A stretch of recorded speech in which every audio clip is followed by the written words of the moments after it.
Hey everybody, it's GauntletX and welcome back to some more Magic Arena, and today I'm going to be playing another premiere draft of the brand new Shadows over Innistrad Remastered set.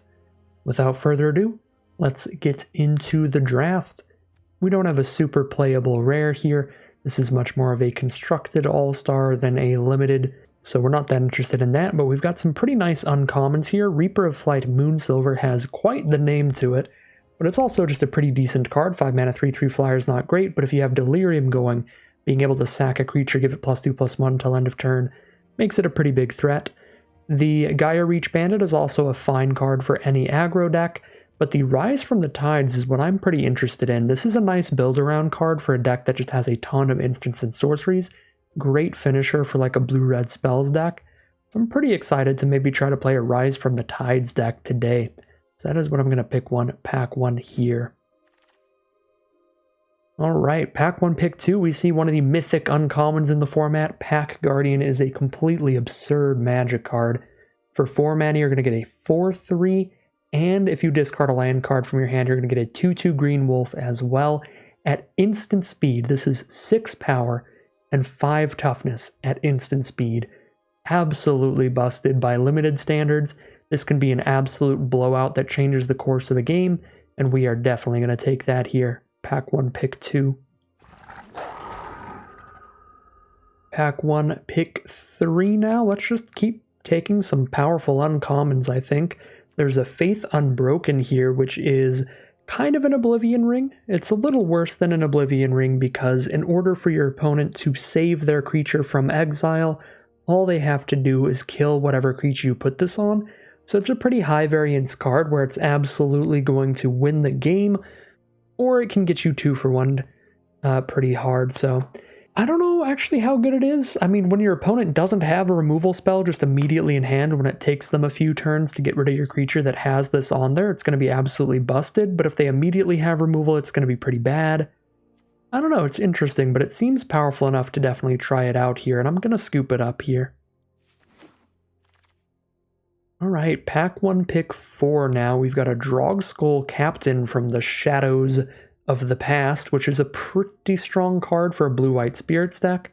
We do have one Faith Unbroken, one Rise from the Tides towards blue-white, so could head in that direction. There's a great removal spell with Anguished Unmaking, a great blue-red spells card with Mercurial Geists. Nothing in green, and just a Sigardian Priest in white, so I don't think I'm just taking a mono-colored follow-up to anything, unless I want to take Alchemist's Greeting and just be one card deep into 4 different colors. I actually have been pretty impressed with Haunted Dead for Madness decks. Just the upfront value is nice as well. 4 mana for a 2/2 and a 1/1 flyer, not that bad. When you grant it that ability to return from the grave, it becomes pretty great. So there's a lot of different options here. I think, you know, just because it's from the Shadows of the Past, we'll get less opportunities to play with it. We are only going to be able to play with it for 1 week. I'll take the Drogskull Captain here and see if we get enough spirits to maybe head into blue-white. Pack one, pick 5 now. Nothing great in green or red. Vampiric Fury actually did impress me quite a bit. I had an opponent play that against me in a black-red Vampires deck, and it was kind of a blowout. So that is kind of sketchy. There's a Fiendbinder for a solid way to get damage on the ground. Compelling Deterrence is a very good piece of interaction if you have a lot of zombies. Being able to bounce something and make your opponent discard a card. Pretty great for only 2 mana. So Deterrence for blue-black, Fiendbinder or Drownyard Explorers are both solid 4-drops for blue-white. The Explorers just for that clue token, that kind of draw a card ability there. Take Compelling Deterrence here. I think it's really, really strong in the right deck. So I want to be open to potentially using that. It's a pick 6 Alchemist's Greeting. That's pretty good sign for red. Could take that towards blue-red spells. Rise from the Tides and Compelling Deterrence, both going to be good cards in that archetype. But we also see some good spirits here, both a Topplegeist and a Spectral Shepherd.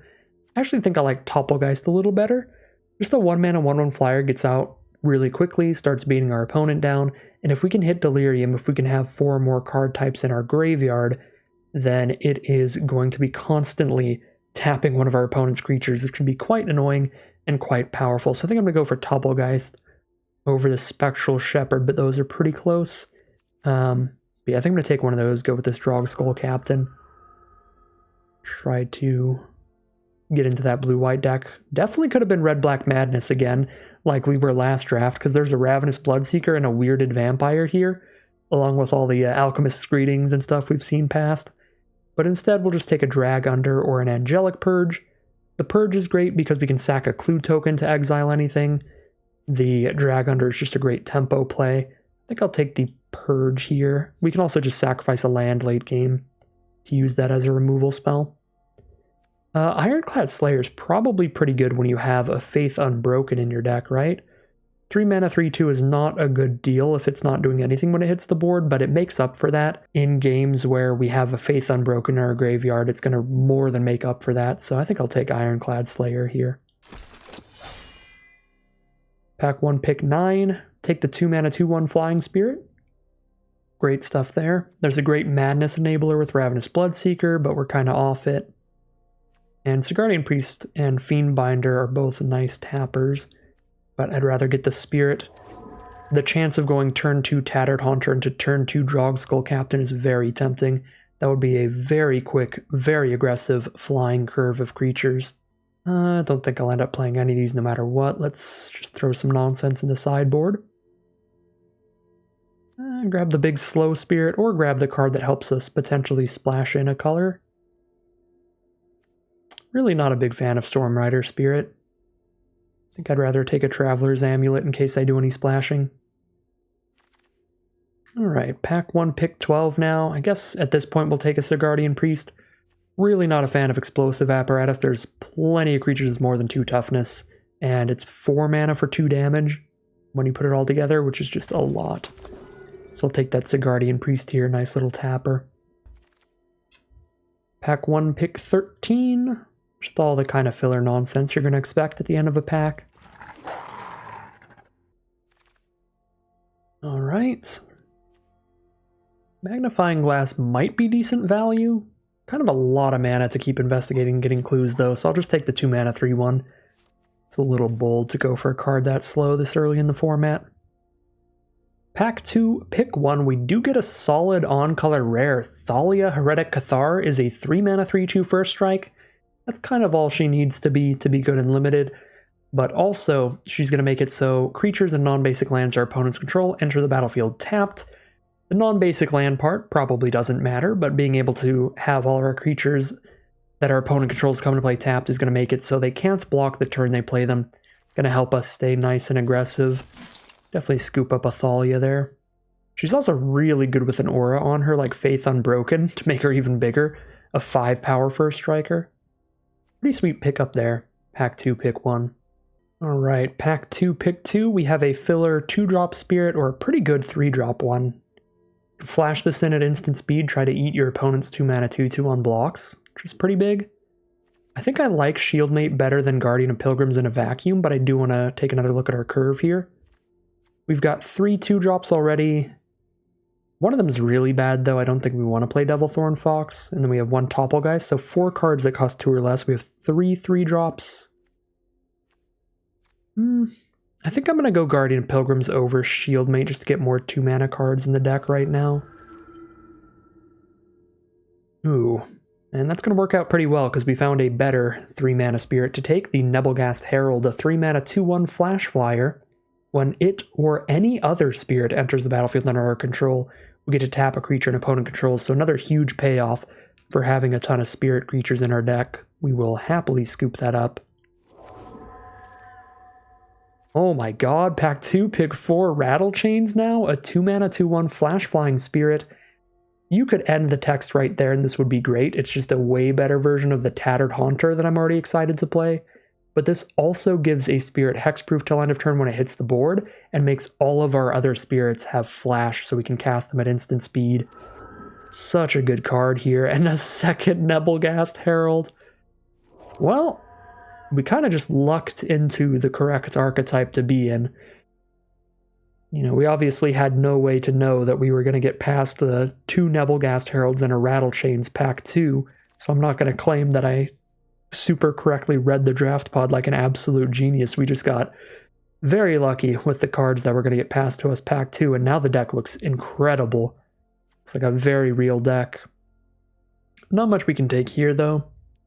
We've got a 3 mana 2/2, draws a card when it dies, that's fine.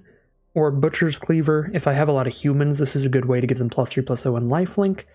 But I don't think I'll end up with a lot of humans ideally because I have so many cards that trigger when spirits enter the battlefield. So we'll take the Cultist. Oh yes, alright, Battleground guys. This is probably what we want to top our curve off with at 5 mana. Bunch of 5 mana 3/3 flyers that give our whole board +1/+0. Don't mind if I do, and that is part of why I wasn't that interested in Stormrider Spirit, because out of the shadows of the past we have Battleground Geists this week that we get to play. Alright. Got a lot of 3s. I don't think I need the 3 mana 2/2 flyer that isn't a spirit, so I would rather go ahead and scoop up a 4-drop. We could take Fiendbinder to be aggressive, or Drownyard Explorers to block well. Also gives us a clue token. So really big blocker on the ground so we can keep chipping it in the sky and blocking everything, or Fiendbinder to help find that lethal. I don't actually know which is better, but I'm going to go for the big blocker on the ground, play the kind of deck where we just keep putting pressure on our opponent's life total in the sky, put a nice clock on them there, and then just play a gigantic dork on the ground so it's hard for them to hit us. Now we'll take a Jace's Scrutiny as a fine little power reduction combat trick. This card's fine because it gives us that clue token to make sure that the card replaces itself, lets us draw another card. Pack 2, pick 10. Go ahead and take this bounce spell. Again, I think I've got a lot of good flying spirits. I probably am not going to want just a 3 mana 2/2 flyer that's not a spirit. Take another Exultant Cultist. In pack 3, I'd love to get another Battleground Geist or something like that to really wrap this deck up, but we have 24 playables already. So every card we take is going to be towards improving the deck. We're probably cutting like Terrarian and Traveler's Amulet because we don't need mana fixing. Rise from the Tides because we're not going to have that many instants and sorceries. But yeah, pack 3 is going to be our pack entirely focused on improving our deck, which is going to be very nice. We've already got enough cards. We don't have to worry about that. We just need to improve the ones that are here. Probably Blessed Alliance here, right? 2 mana for an instant. Target player gains 4, or you can untap 2 creatures, or have an opponent sack an attacking creature. It's a really flexible card, and if we escalate, if we spend an additional 2 mana when we cast it, we can do 2 of these things at once. If we do 6 mana, we can do all 3. That seems pretty flexible, pretty powerful. I'll go for the Blessed Alliance there. Over Angelic Purge, Drogskull, Shieldmate, some stuff like that.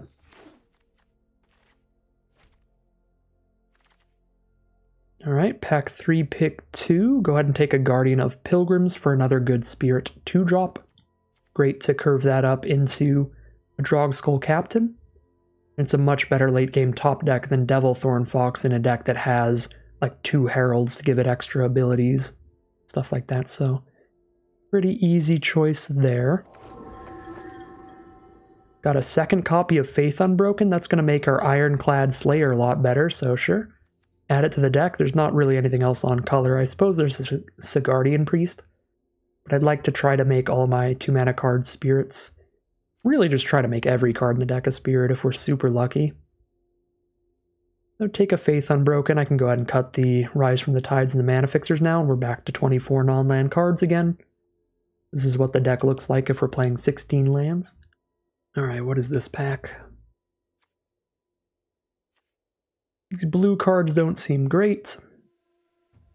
It's a Port Town for mana fixing or a second Blessed Alliance. I think I'll just take a second Blessed Alliance. I don't think we need mana fixing that badly.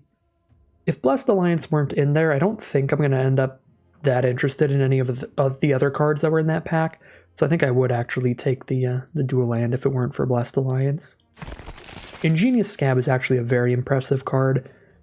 3 mana for a 2/3 that has prowess and the ability to swap its power and toughness around. It's just a very efficient creature. As soon as you cast 1 non-creature spell during the turn, it's going to be able to beat 3/3s, which is just a whole lot of stats for a card that you only put 3 mana into. Right? Pack 3, pick 6. Human Dork. A Human Dork that can get a spirit from the grave. It's okay. Kind of expensive. 3 mana 3/2, then 2 mana 1/1 afterward. I think I'd rather just take a 5 mana 3/3 flyer. I'm not super into it, but if we're lucky and we can get Delirium going by having an enchantment, a creature, an instant, and sorcery in our grave, then it could be good. I don't know, it doesn't even look that good in this deck, but I don't think I'm playing anything else in that pack. I've already got a ton of 3-mana cards. Fiendbinder might be better than Humble the Brute. There's definitely going to be some decks that don't have any creatures with power 4 or greater, but I think most decks will have at least one near the top end. And being a 2-for-1 removal spell is a pretty good deal that makes up for the inflexibility of the card. So destroy a large creature and get a clue token. Again, Fiendbinder probably more consistent, but I'm interested in trying this out.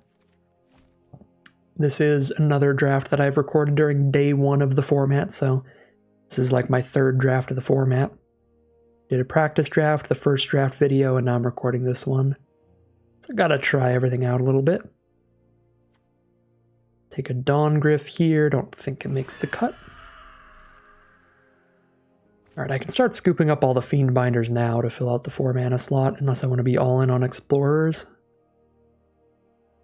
Yeah, I mean, I actually do like the idea of Explorers because it blocks on the ground really well, and it gives us a clue token to try to draw into more flyers, and our deck is kind of an all-in blue-white flyers deck.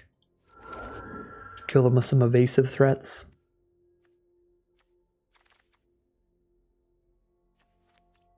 Got multiple Butcher's Cleavers, but I'm trying to cut all my humans. Not trying to cut all my humans into pieces and eat them. That would be very in flavor for Innistrad and for the Butcher's Cleaver, but I just mean trying to cut them from the deck. Not trying to cut them in the way that Butcher's Cleaver makes me, or the way that Butcher's Cleaver wants me to cut them up. Just keep taking the highest rarity cards now, and we'll do a little bit of deck building. Took Apparatus there because it's marginally playable. It's really bad removal though, so I'd really like to not have to run it. Alright, I think I'm probably going to cut this Reaper of Flight because I think it'll be pretty hard to get Delirium in this deck without running some questionable cards like a Terrarian or a Traveler's Amulet in a 2-color deck so that we can get artifacts in our grave. I just don't think it's worth it to run those kind of cards, so we'll cut that and just run the Stormrider Spirit instead. Which isn't great, but it gives us another 5-drop, so I think it's going to stay in the deck for mana curve purposes. I don't think anything that's in the sideboard right now is going to end up in the deck. Alright, so we have 46 cards right now, so we get to cut 6 cards. We could cut 5 and a land if we want to go 16 lands here. But I think I'm going to go for 17 lands, because we're going to have some amount of clue tokens in here we can spend our extra mana on.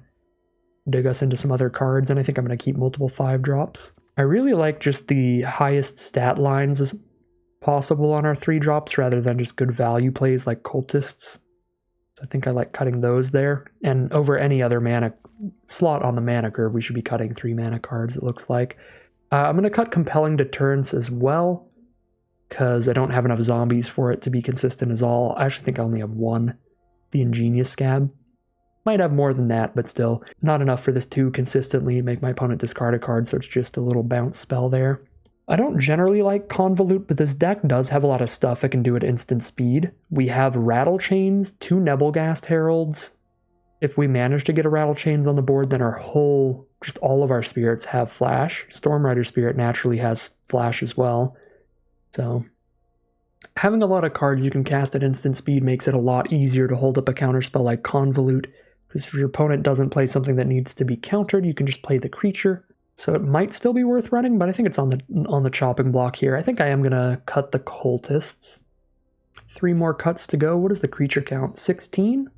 Kind of like a blue-white aggro deck here. You know, spirit-focused aggro with Drogskull Captain and Battleground Geist to buff our board. So I don't really want to cut any creatures here. Like I can maybe cut 1, but maybe Jace's Scrutiny.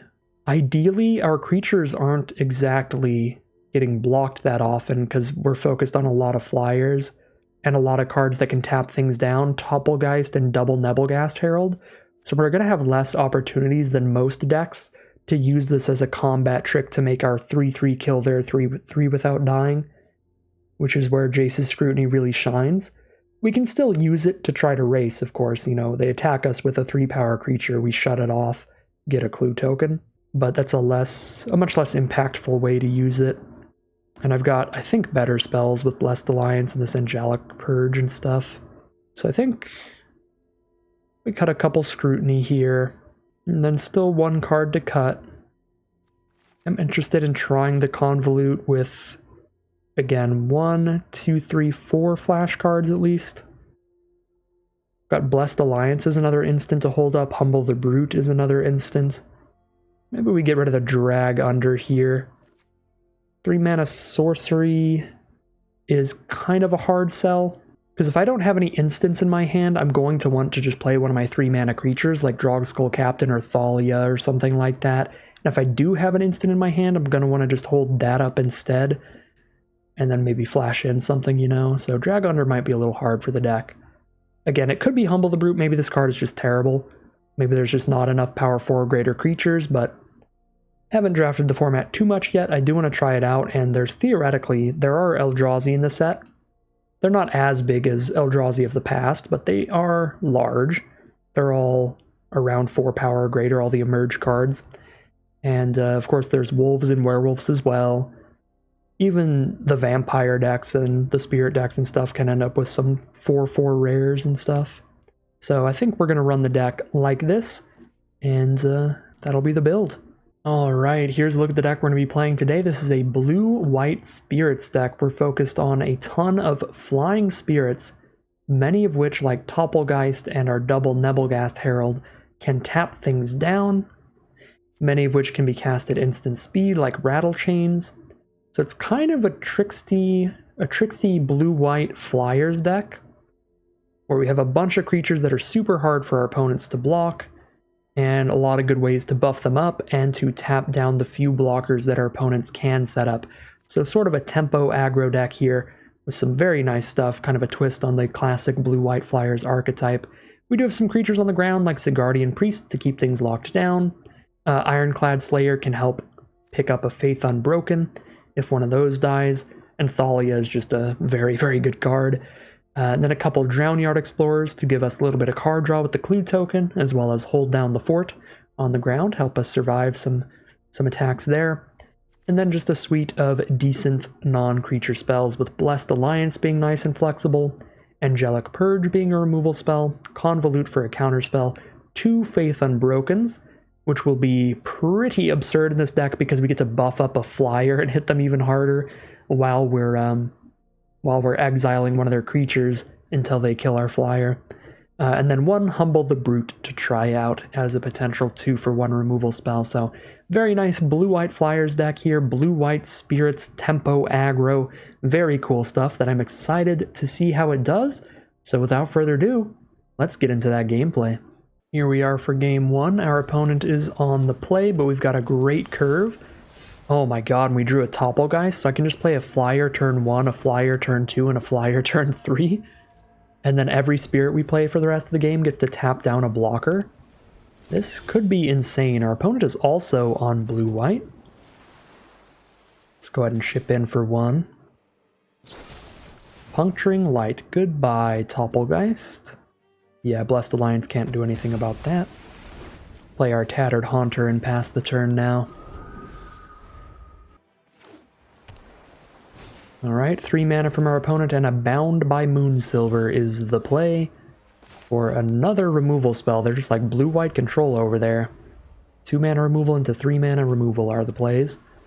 Here's a Havengold Runebinder, which is a pretty big deal if they get some creatures in their graveyard. Without creatures in the grave, though, it's just a 4 mana 2/2.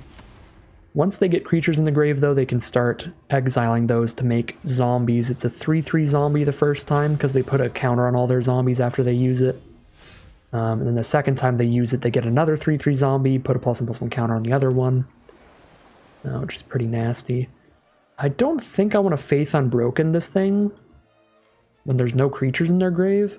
I think I would rather just play a Guardian Pilgrims and hit a little harder here.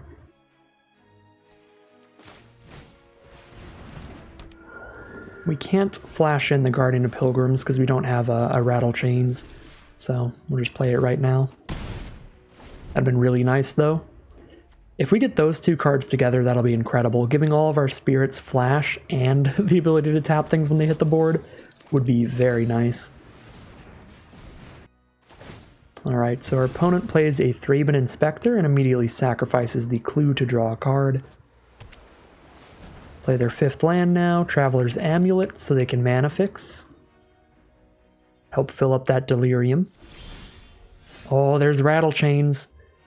There's Rattle Chains, so now we can play our spirits as though they had flash. Once I have 6 mana, I would actually be interested in Faith Unbrokening something, but I don't really want to Faith Unbroken and not have Rattle Chains up for the hexproof. I guess the problem with that is I'm definitely going to play Rattle Chains here if I don't Faith Unbroken. I'm not just going to sit here and do nothing. That's kind of sad. Yeah, I think I'd rather Rattle Chains than Faith Unbroken right now. There we go. Well, we found a good use for Rattle Chains. Perfect.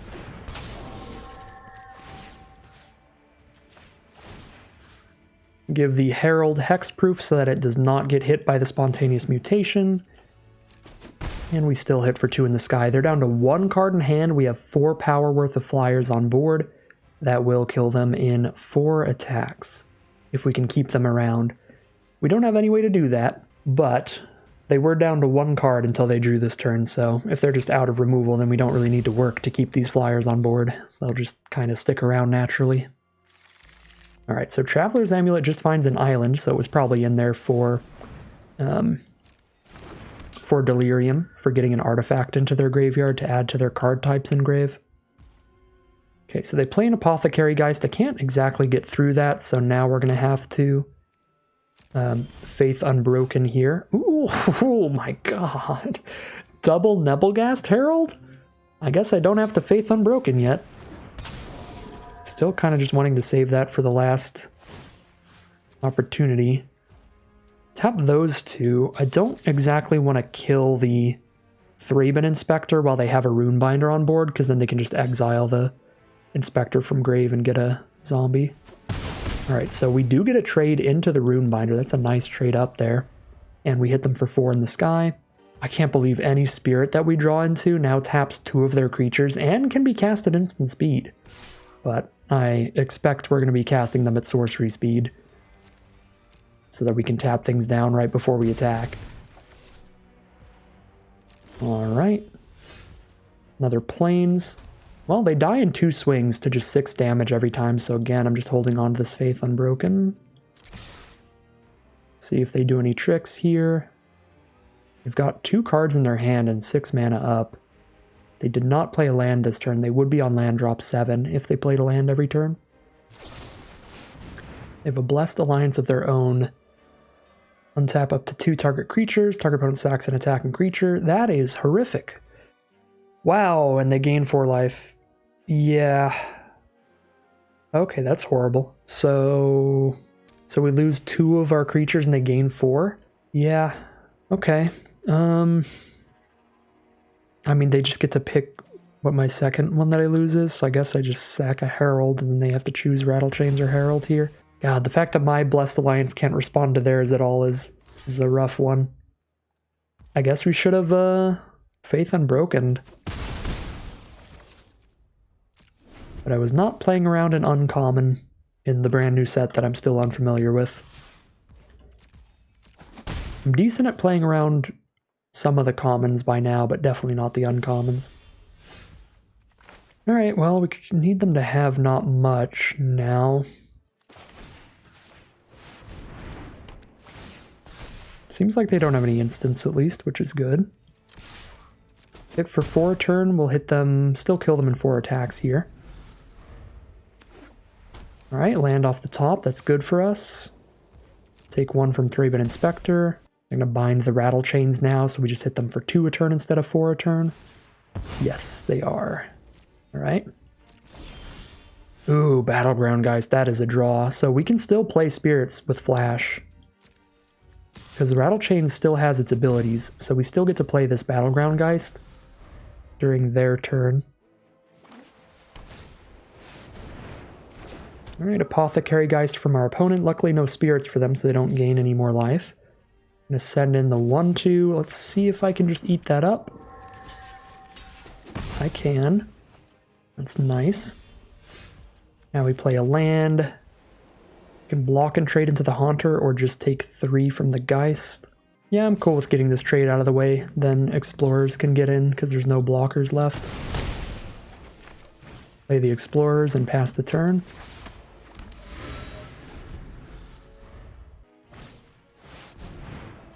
Epitaph Golem from our opponent. That is a blocker for the Explorers, so they're not dead on board anymore. They just take 3. Go to 1. Draw a card from our clue token. Find a Sigardian Priest. Attack with everybody, put them to 1. Play the Sigardian Priest and pass the turn. Probably should have just held Explorers back. I don't think there's a massive reason to send it in. Alright, Wretched Griff. That's a big flying blocker for our opponent, but we have Sigardian Priest to tap down a creature, and we can still hit for lethal here.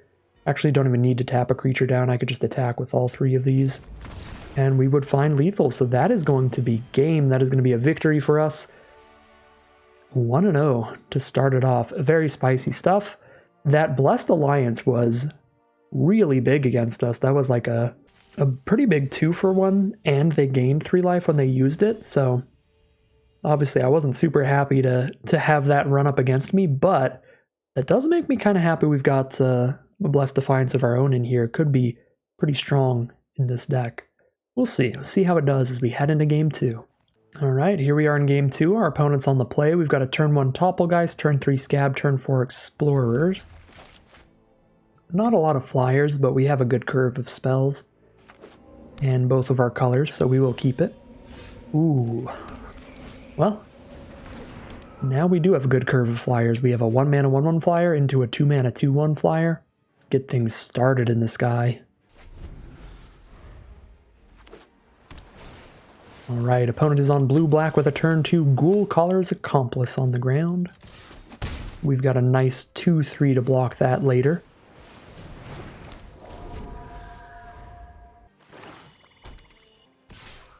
We'll take our 2 damage. We can't block with the Tattered Haunter, so I don't have much of a choice. Send in our squad, see what they're doing here.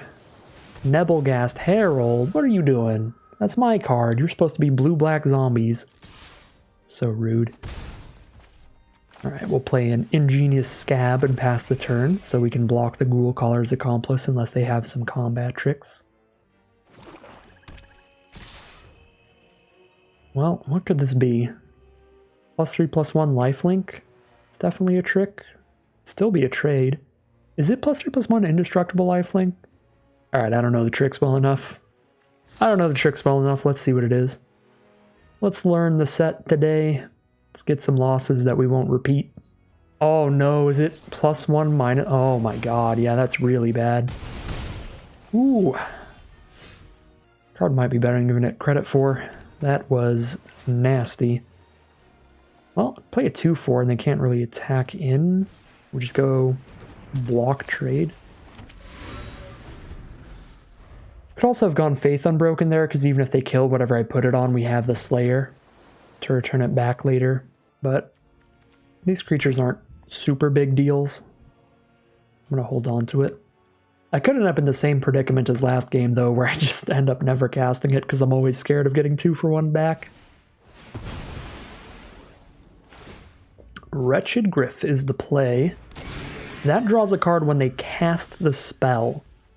So if they kill something with a Faith Unbroken on it, they will not draw another card. So I might do that here. Then I get to start attacking with a 3/3 and a 2/4 every turn. Seems reasonable. That's probably better than just playing a Stormrider Spirit.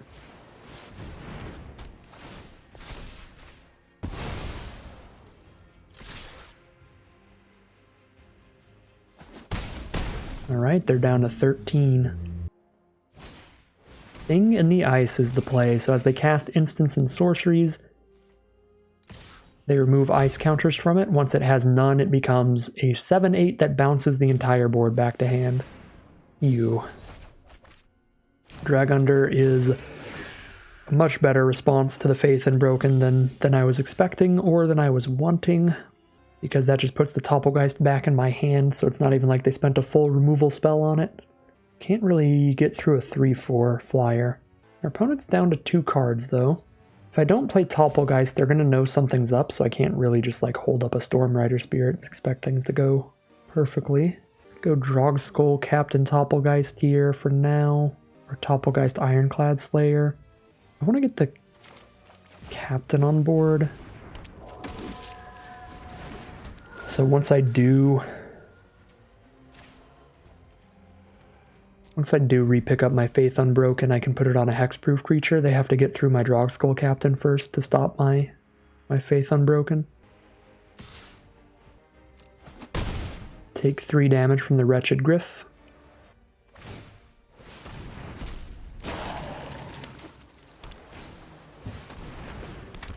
Alright, they make a 2/2 zombie with the Ghoul Collar Accomplice, and they play an Exultant Cultist. Alright, we'll pass the turn here. If we're lucky, our Stormrider Spirit just gets to block their 3/4 flyer as a 4/4 flying hexproof out of nowhere. If we're unlucky, they have instant speed removal and they can kill Drogskull Captain in response to that block and ruin it. Hopefully they're running out of cards here. They only have 2 in hand. Alright, 1 is a land. This might be a really big Stormrider Spirit. Oh, they're just not going to attack? The flash from the Spirit is so good. I might just cycle the clue to draw a card. Try to get to the 7 mana for Slayer plus Unbroken. Save that Stormrider Spirit surprise for later. Okay, we did hit the land and we wouldn't have hit it if we didn't sack the clue, so that's pretty nice. Now we go for the Ironclad Slayer, pick up the Faith Unbroken, put it on our hexproofing spirits, exile their flyer again. Now I'm hitting them for 4 a turn in the sky, and we've got a clock going. Yeah, they're down to 9, let's go. Pretty good back and forth to this game. Definitely some swings with the Borrowed Malevolence, and then some swings with Faith Unbroken here. Right, Tattered Haunter is a spirit, so they get to tap one of our creatures, get an attack in with the 2/2s on their board. This 3/2 is never going to get through the 0/4 anyway, so I'll trade it off into a 2/2 zombie. I'm not going to trade it into the Cultist, because I'd like to have them not draw a card right now. This can't block period, right? No, it can block flyers. Okay, so they could double block the Topplegeist. Unless I play Nebelgast Herald. Do I want to play Herald over Spirit then? It's probably worth it, yeah. It's only 1 less power.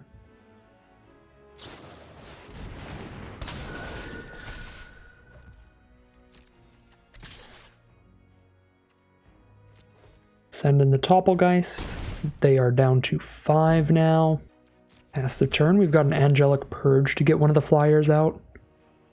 Next turn, maybe find lethal. I was considering maybe I should just Purge right there, sacrificing the Explorers. Alright, looks like it doesn't matter. They probably just drew some lands there, so some unlucky stuff from them. But it's interesting to think about. I think maybe I should have just Purged right then and there, sacrificing a land or an Explorers. That way next turn I know I have the mana up to just play Spirit and tap another creature. Because if I just Purge away the Herald and the only flying blocker they have is the Haunter, they're already done on board. So they need to play another flying blocker or a removal spell, or like 2 of them, and then even then I can then play a Stormrider Spirit, tap another blocker down, so it just makes it really, really likely we find lethal. Oh, plus, I definitely should have done that. That was one of the things I wasn't even thinking about, because maybe we could even hit Delirium? I guess not quite. We would have had a creature, a sorcery, and a land engraved, so we would have been 1 card type off of Delirium. Alright, so it is still close, but I think I probably should have Purged, so I know I can Stormrider Spirit tap next turn, locking out 2 blockers that way. If it would have moved my Delirium up, I definitely should have done that, so I do need to keep that in mind in the future. Angelic Purge, sacrificing a land, can really help up the Delirium count for Topplegeist. We might actually get some upkeep taps with that card in the future. Really good stuff overall from the deck, though. Again, didn't play it super well. We just drew a bit better than our opponent, and our deck really showed off its power level there. Pretty good stuff overall, though. We are definitely learning some stuff about the format, like that black combat trick from our opponent. That one's pretty nasty, but either way, 2-0 now as we head into Game 3. All right, here we are for Game 3. We've got 4 lands, 2 of each color, and we've got a 2-drop, a 3-drop, and a 4-drop, so we've got a good curve.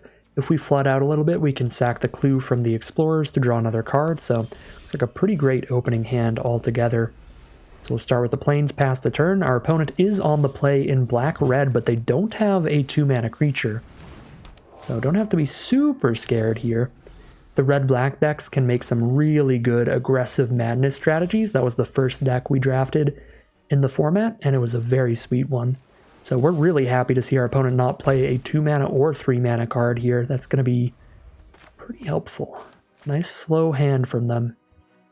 Unless there's some kind of weird black-red more controlling, more grindy deck. But I'm hoping they're just like some kind of black-red aggro that somehow just hasn't drawn an early game, because that would be beneficial. They still have nothing. It's turn 4.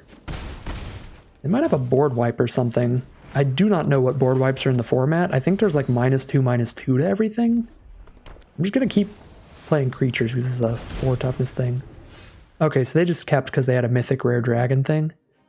Whenever a player casts an instant or sorcery that targets only it, they copy the spell for each other creature they control that spell could target.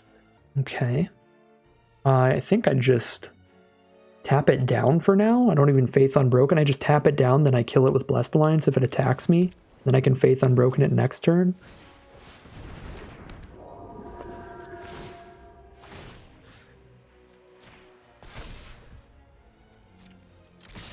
And if it doesn't attack me, I get to sack the clue, draw a card, and this way I'm getting more power on the board. Yeah, we're doing perfectly fine here against this Mirror Wing Dragon.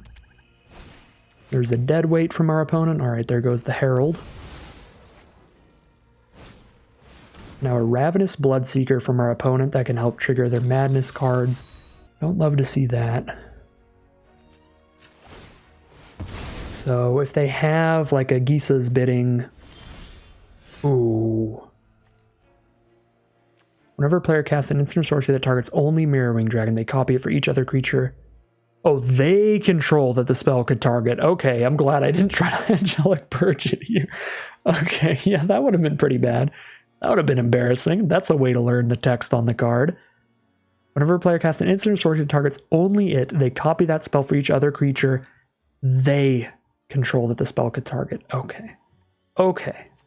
So we play a Faith Unbroken and hope they can't kill a 2/4 at instant speed. Yep, Alchemist's Greeting, that'll do it to me.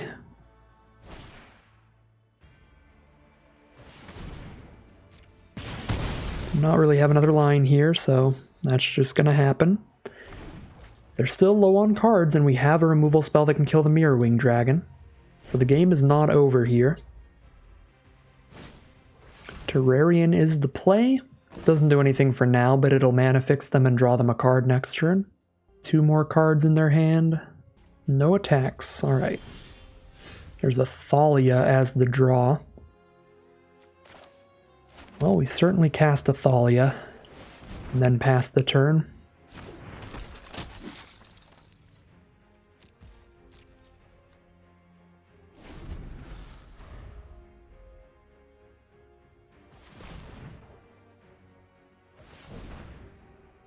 That Mirror Wing Dragon's ability is a lot better than I thought it was at first, just keeping me from removing it because I'd wipe my entire board if I do.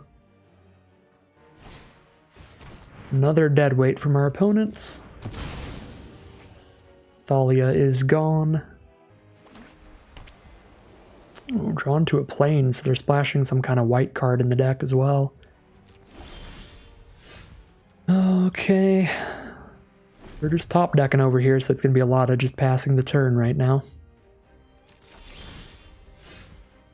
Nebelgast Herald is a pretty legitimate draw here. If they had a Gisa's Bidding, they would have just cast it unless they top decked it right now. They would have cast it earlier and started attacking us with those 2/2s. So unless they just now top decked like Gisa's Bidding, I think Nebelgast to tap Dragon attack with the 2/2/2s is fine. Against most spells.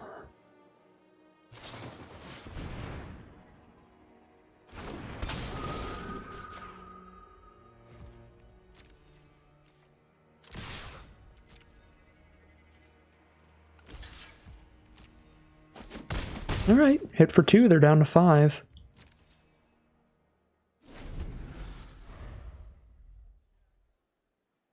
And any spirits that we draw into can now tap down the Mirrorwing Dragon, get our Nebelgast Herald to be able to attack in. Alright. There's a Topplegeist, speaking of spirits.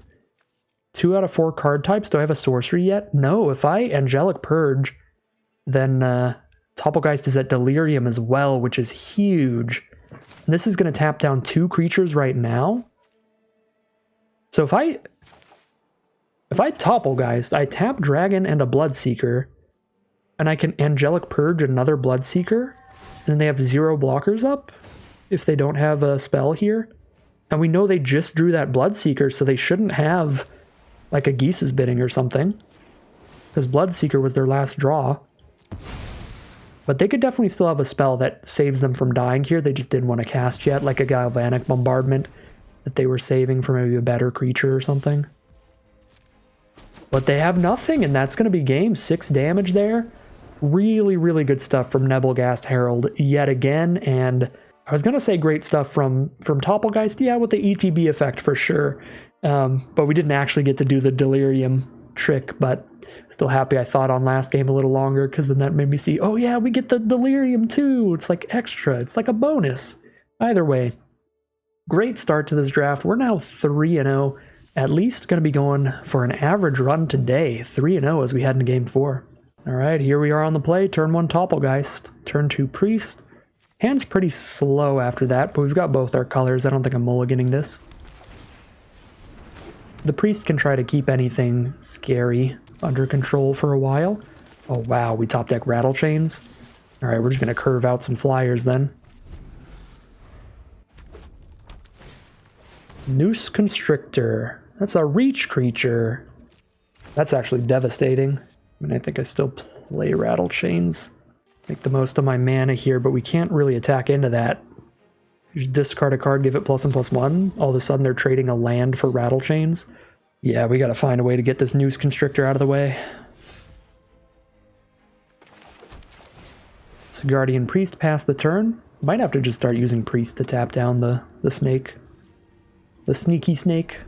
We call it a sneaky snake because it doesn't look like it has reach. It's a very important line of text on the card. Incendiary Flow. They're just going to exile our Rattle Chains. Very sad that that exiles. Because we do want some creatures in grave for Delirium. Well, we want 1 creature in grave for Delirium, to be exact. To be precise. I'm going to hit for 1. I think I would rather stop 2 damage from hitting me than hit them for 1 more point of damage. 2 is a larger number than 1. Mad Prophet. Probably just poke me for 2 here, but that's a good Madness enabler. Discard a card, draw a card every turn.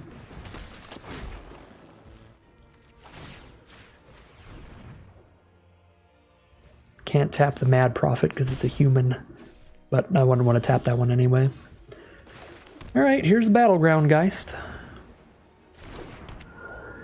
Kind of a weird game here, a little slow, a little dirtily, but expect this is where we started playing our big plays like Battleground Geist. This is probably where our opponent starts popping off as well. Time to see some big stuff. Hopefully something that Humble the Brute can kill. No, not another Incendiary Flow. Wow.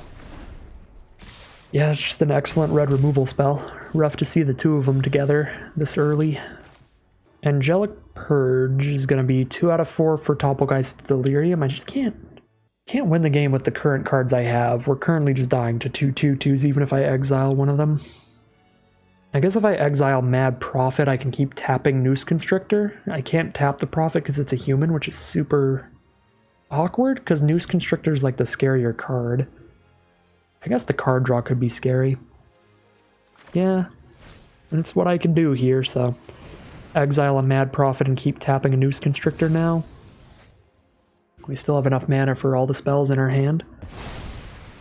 Now we have a land and a sorcery in our grave. We'll have an instant in grave after I Humble the Brute. We'll be pretty close to Delirium. Not that it'll really matter, because just 1 Deliriumed up Topplegeist isn't enough to change things around. We just have to find some kind of action pretty soon.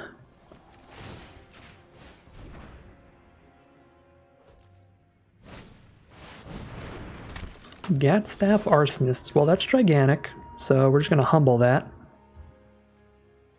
We will take a Noose Constrictor swing, but that's fine. Yeah, let's just kill that right now. Blow up my priest? Yeah, bombard my priest. Hey, that means Doppelgeist has Delirium then. Thank you, opponent. I'll take it. Now I can just keep tapping their Noose Constrictor during their upkeep? Well, that worked out really well for me.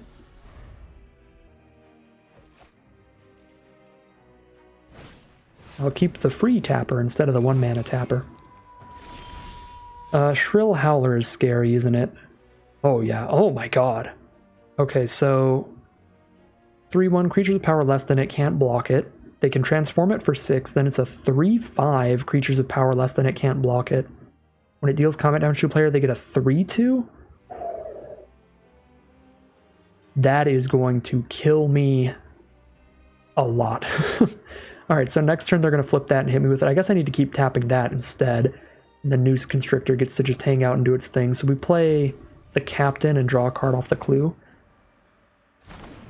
To give the Doppelgeist hexproof so that our way to keep the Shrill Howler tapped has hexproof. That feels really important, because if this starts hitting me, they just get an army of Eldrazi horrors, which is not what I want to happen.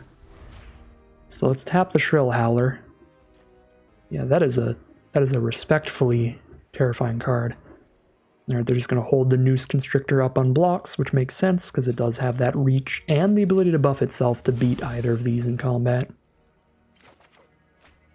Alright, we draw into a Drownyard Explorers and a Convolute. Gotta try to just keep the game under control here.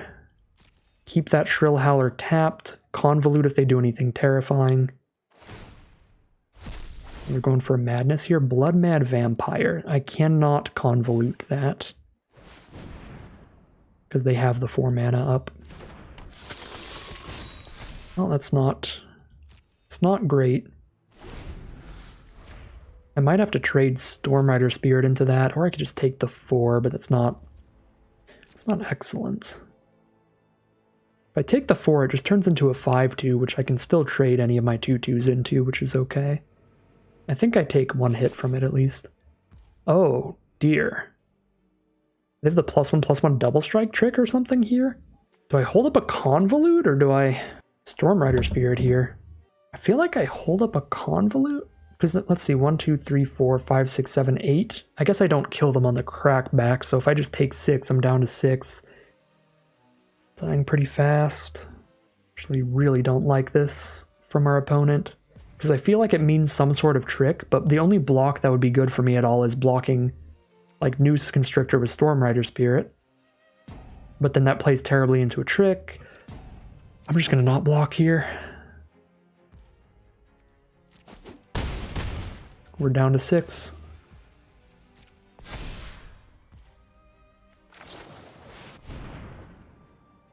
Play a Stormrider Spirit.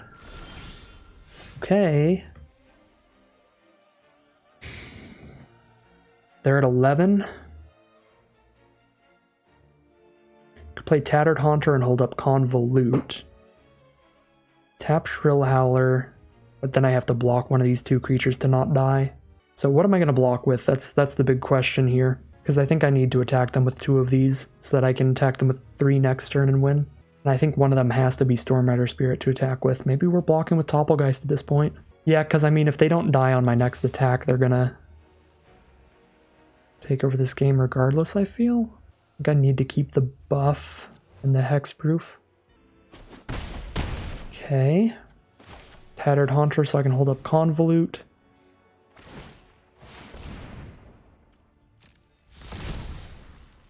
We tap the Howling Chorus, we chump block the Vampire, take the Noose Constrictor damage. I guess it's not a chump, it's a trade for the Blood Mad Vampire. They can't just cast a removal spell on Doppelgeist because it has hexproof. We have lethal on the board on the crackback here. Rush of Adrenaline, +2/+1 trample. That is it's just too cheap for Convolute. Alright. Well, they got us. Unfortunate. Convolute played really poorly there. If it was just like a cancel or something, could have gotten there.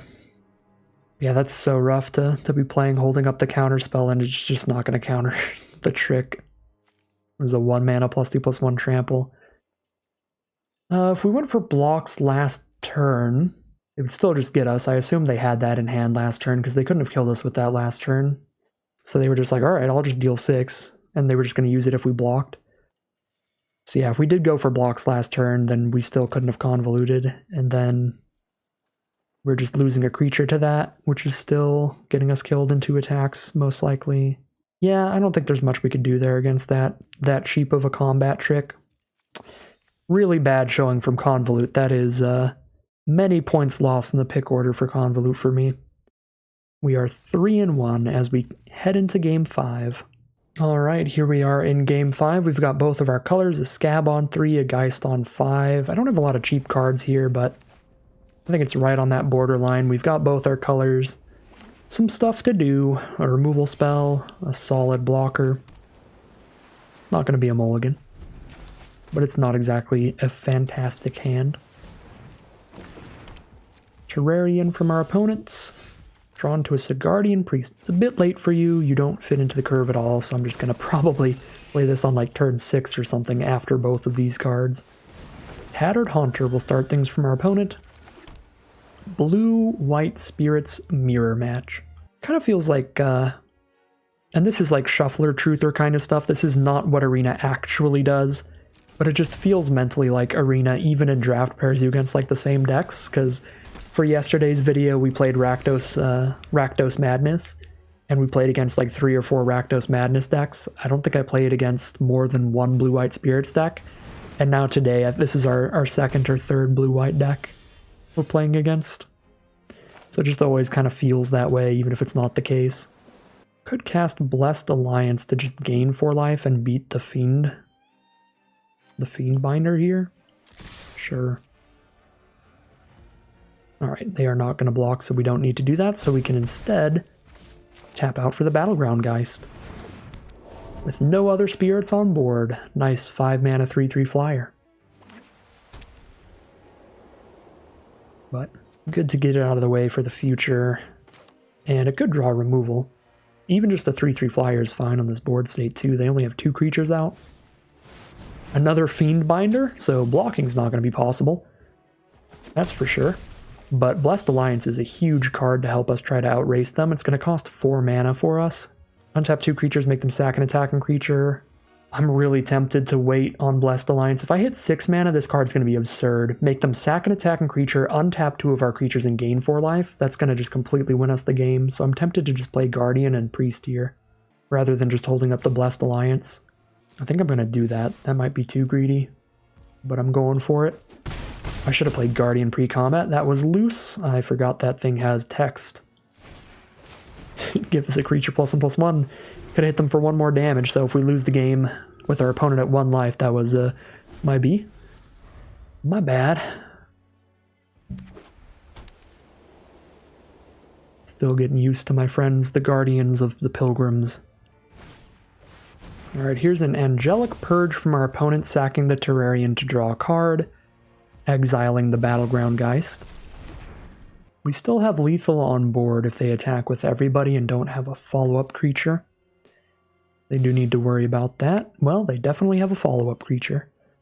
Or they have lethal with some kind of combat tricks. Alright, take our 7, we're down to 5. Or our 8 damage, we're down to 5. Oh, I didn't hit the 6th mana.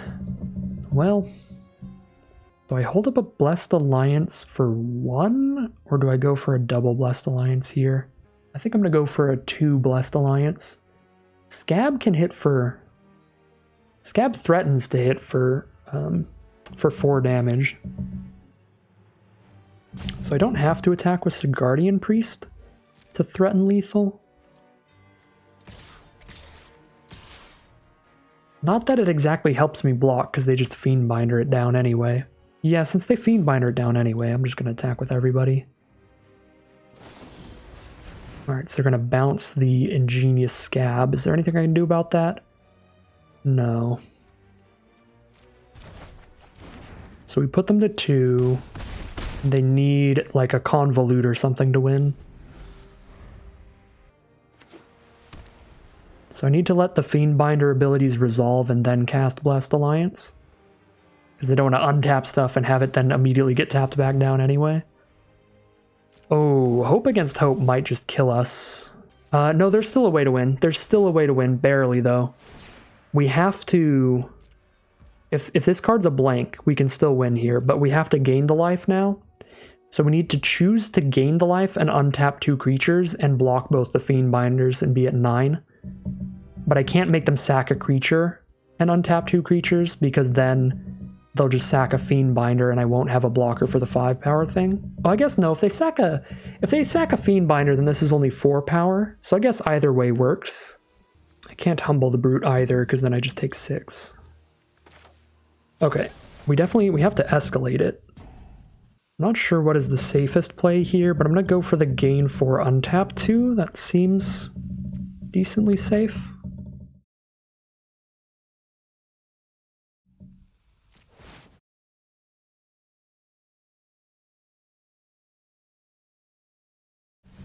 Down to 4, and they are going to scoop them up. All right. We are now 4-1, pretty much breaking even.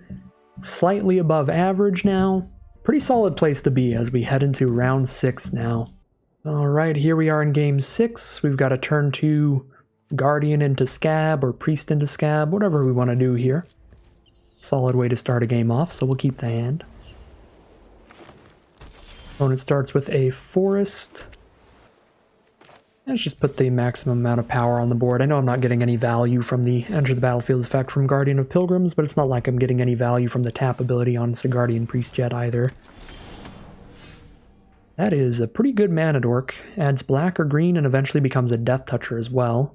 I'll offer the trade. We actually just drew into a Thalia. I guess we'll just drop that down turn 3 instead of Ingenious Scab. That's a Thalia. 3 mana, 3/2 first strike is pretty big in draft. Here's a Near Heath. Near Heath Chaplain, 3/1 lifelink. Lifelink's pretty big. Exile it from the graveyard to get a couple 1/1 flyers, so we're going to want to Angelic Purge that ideally. Could do that right now. I just play Topplegeist plus Purge. Better than anything else. Probably getting a lifelinker off the board, playing another creature. Maybe it's better to play Scab Topplegeist.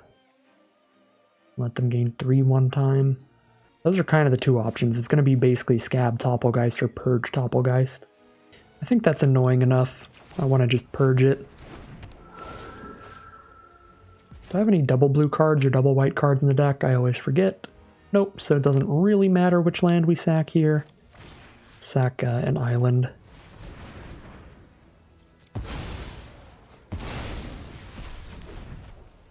She probably should have sacked the plains because we've got a blue activated ability with Ingenious Scab.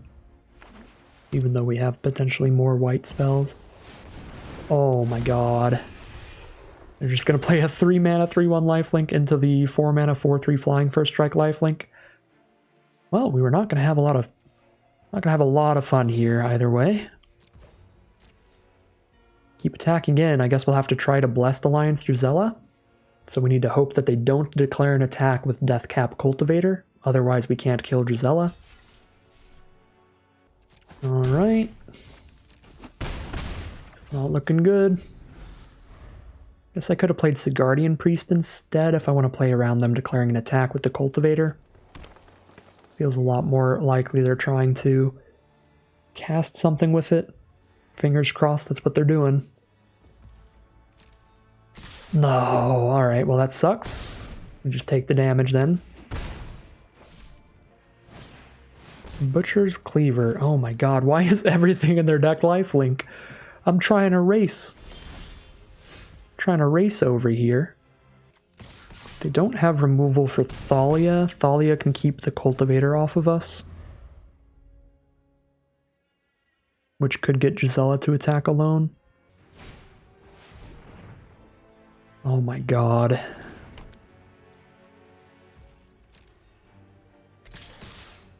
I'm not moving the Butcher's Cleaver? Okay. Sure. You're playing a follow-up play now.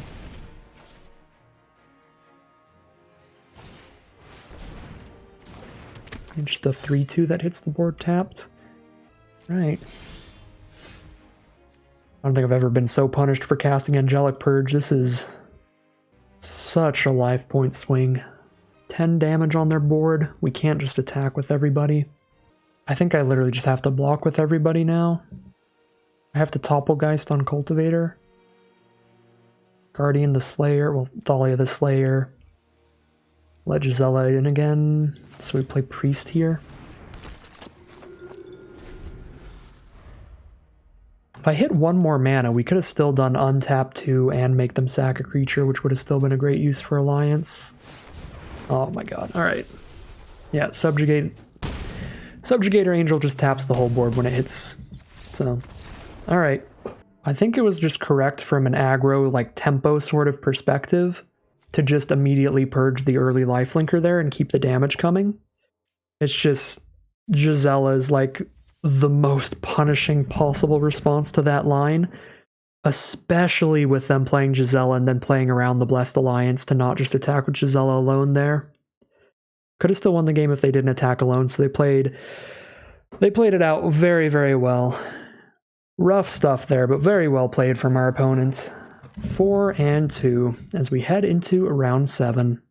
Here we are in game 7. I do think I'm going to mulligan this hand because this Sigardian Priest is kind of the only decent card in the hand. I mean, Blessed Alliance is pretty great on the defensive, but just one Priest and one Alliance is not enough to win a game, and the Ironclad Slayer without the ETB value is just a 3-mana 3-2, which isn't very good. It's just going to trade down into a 2-mana 2-2, so feels like a mulligan to me to start this game off. Don't really have any threats or any game plan of our own. Just playing some small dirtily dorks. So here goes the mulligan. The mana's pretty bad here, but if we hit an island, the hand is much better. So I think I am going to keep here. The hand's already just unplayable without an island, so I'm going to ditch a plains here. Play a plains past the turn. Again, I think this hand is just straight up better than the first one, even if the mana could be an issue here. We do hit the island, which is nice. Lone Rider could be a really big problem if our opponent has some good combat tricks. Because if they buff it up to where it hits us for 3, then they flip it into a 4/4 first strike trample lifelink, which is pretty hard to outrace. It's an 8 life point swing every turn. But until they have a combat trick, they can't even attack in with it, which is nice. I could Nebelgast Herald, tap down the Lone Rider, or I could just play a Scab. I really like the Nebelgast Herald. I'm just going to go for that when they go to combat during their turn. Alright, go to combat. Let's tap down the Lone Rider.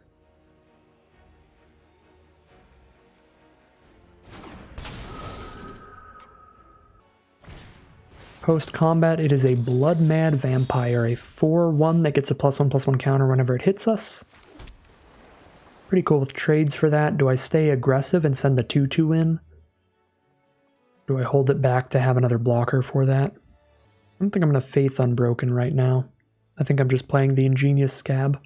Humble the Brute could kill the Lone Rider if it ever flips, or the Vampire. So it feels like I have a lot of good outs to these creatures if they become a particularly large problem, so I'm just going to keep the pressure on their life total. And then play a Scab.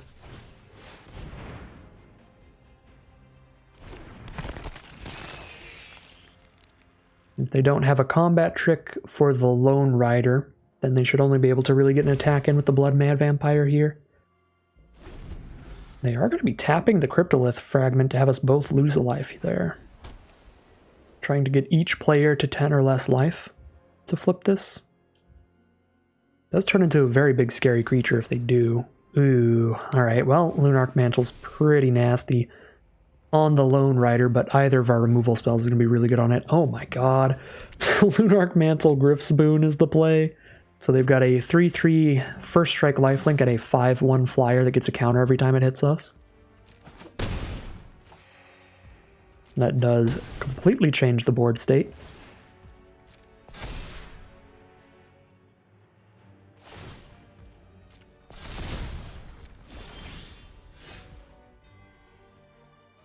Probably just hold up a 2/1 blocker for the 6/2 flyer. And play a Faith Unbroken to exile It That Rides as 1 here. Because we've got an Ironclad Slayer to get it back. And even if they get the It That Rides as 1 back to the board, it'll be a 1/1 instead of a 6/6.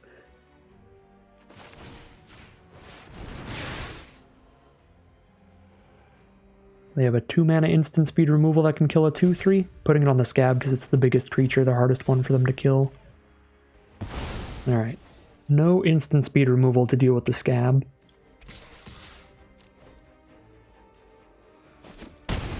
Get them down to 9, which does mean Fragment is going to flip, which is actually not ideal.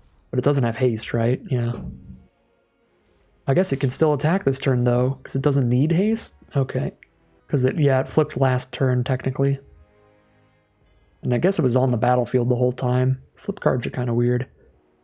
Sagas are the ones that would need haste, because they leave the battlefield, then come back flipped. This just transforms, so it was on the battlefield the whole time. Well, that's an important distinction. I have been playing a lot of Kamigawa recently. We did a Kamigawa draft for FNM. So kind of had that set on the mind. For when a non-creature card flips into a creature, I thought it would be Summoning Sick, but that's just because of the way that Sagas specifically work.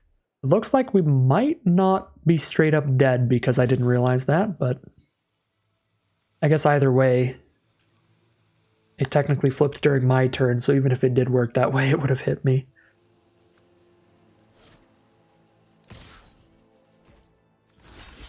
Well, that's a snap trade. Luckily, we did not die for not seeing the Cryptolith Fragment line there. They're just going to buff it up. Oh, alright, my removal is going to be great here then. Kind of hate that I have to sack a land here, but don't have much of a choice. Yeah, I gotta just deal with that thing. Oh, they're just dead, aren't they? If I hold up a blue, I think they're just dead because the prowess trigger. Alright. Played this one out. Actually, I don't think I played this one out that bad. It was probably still solid to just get that attack in there. But my head was not in the game. I think the lines that I took were probably still close to correct. But for like the wrong reasons in my head. Like I completely forgot about, just blanked on the Cryptolith Fragment's ability to flip there into the Aurora of Emrakul. I wasn't even thinking of that as something that could have happened to us there. So a lot of little card interactions that I wasn't realizing. That turn where they Lunarch Mantle and Griff Booned in one turn and turned their, what was it, their Lone Rider into a 3/3 first strike lifelink and turned their 4/1 into a 5/1 flyer out of nowhere, that was terrifying. So nice to have the turnaround there and still keep the lead in that game, get the victory in the end. And we are now 5-2 as we head into round number 8. No matter what, we're going up in gems. We're in the money today. Here we are now in game 8 on the play with Topplegeist into Purge and Faith Unbroken off of Mono White. If we hit a blue source, we have Topplegeist into Herald, which is great. We don't hit a blue source though, we are really not doing much. It's close to a mulligan. Might in fact be one because we're on the play and not on the draw. We don't get as many opportunities to draw that card, dig towards that blue source. Yeah, if we don't hit the blue source, we're really not doing anything. And Purge is not the greatest early game removal, it's much better later in the game. I'm going to take the mole here. There we go, both colors. I think I drop a Drown Yard Explorers here. We've got a 2-drop, a 4-drop, and a 5-drop now, and the 4-drop gives us a clue token so that if we don't hit the 5th land, we can just sack a clue to help get to that 5th mana. Uh-oh. Pretty aggressive deck from our opponent. Most likely, they are on red, and they went for a turn 1 Insolent Neonate, a 1-mana 1/1 menace, and they can discard a card to draw a card with it, which will allow them to cast any madness spells. Yep, red-black. I think it's probably going to be the most aggressive archetype in the format. It can just power out some really high mana value spells early by casting them for their madness costs. And it just has a bunch of cheap evasive creatures, a lot of menace cards, trample cards as well with this Fury Blade Vampire here. Alright, poke us with the Neonate. We hit a Guardian of Pilgrims. Wish I had double white instead of double blue here. We could run out the whole hand. I think I play Guardian of Pilgrims over the Topplegeist right now. Because the Guardian can trade into the Fury Blade Vampire even if they discard a card to give it +3/+0. So hit for 3 in the sky, drop a Plains, pass the turn, and see what they're up to.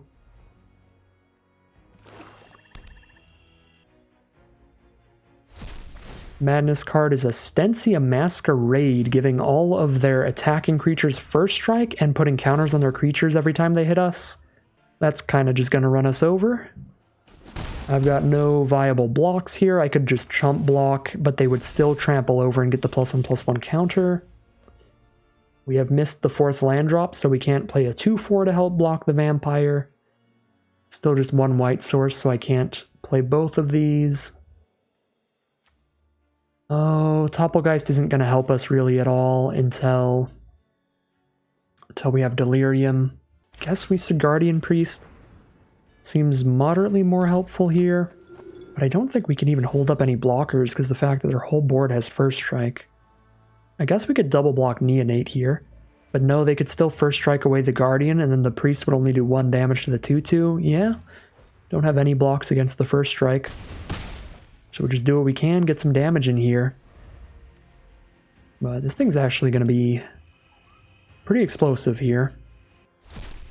Discard a Blood Mad Vampire now, so they get to buff the Fury Blade Vampire, get a discount on this card's mana cost. And just keep dumping stuff on the board. So we take 7, we're down to 7. See if we hit anything that could change things around here. Not sure what we could even have at this point. There's a Borrowed Malevolence to go ahead and give us the rub-ins, kill our 2/1. We draw a 4 mana spell. Topplegeist 1 thing, but it'll be untapped during their turn. Can Priest down the Trampler, but everything has first strike, so all I'm doing is a bunch of chump blocks. Yeah, we definitely could have scooped by now, but we'll play it out. Because it is going to be the last game of the day. Going to be a 5-3 run. We cannot beat the Stensia Masquerade. With a good curve of creatures to go with it. They have the Geese's bidding as well for the 2/2/2s. So now they've just got a monumentally wide board state in addition. This gives all of their attacking creatures first strike, not just the vampires.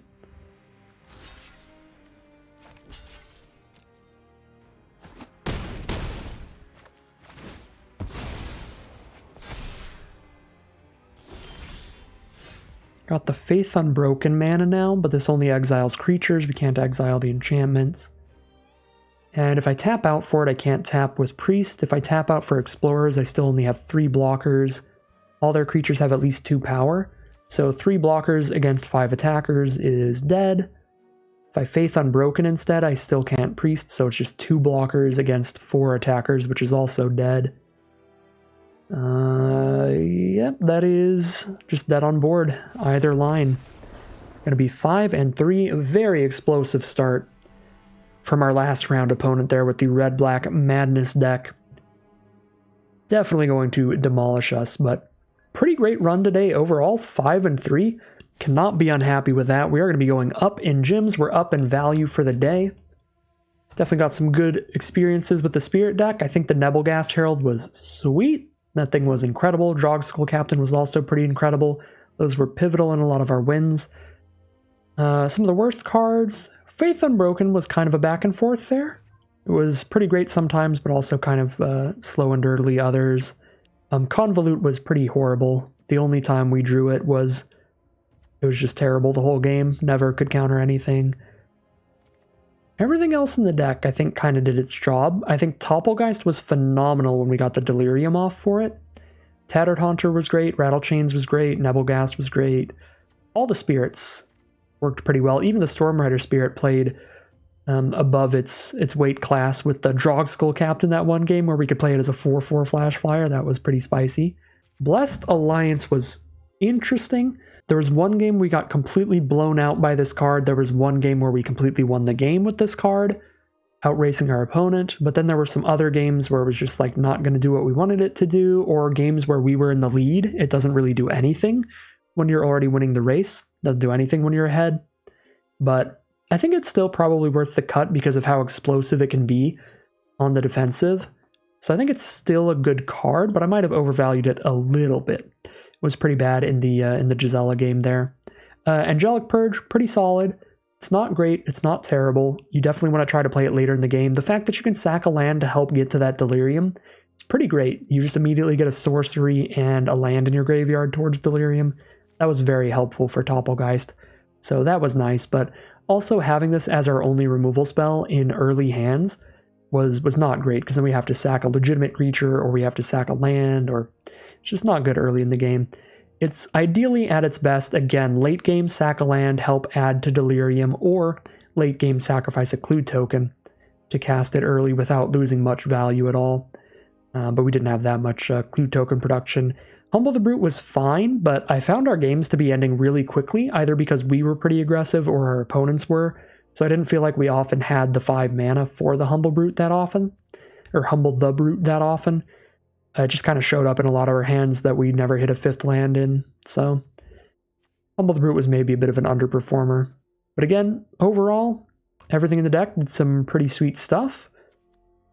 And some great games of Magic today. Nice 5-3 run, but that is going to end today's draft, and that is going to end today's video. If you enjoyed this video and you'd like to see more like it, make sure to like, comment, and subscribe to tell the YouTube algorithm to send you more of these videos in your recommended feeds.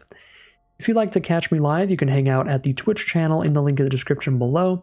And if you'd like to support the channel directly, you can check out the Patreon link in the description below. Other than that, as always, thank you very much for watching, and I'll see you again soon for some more Magic Arena.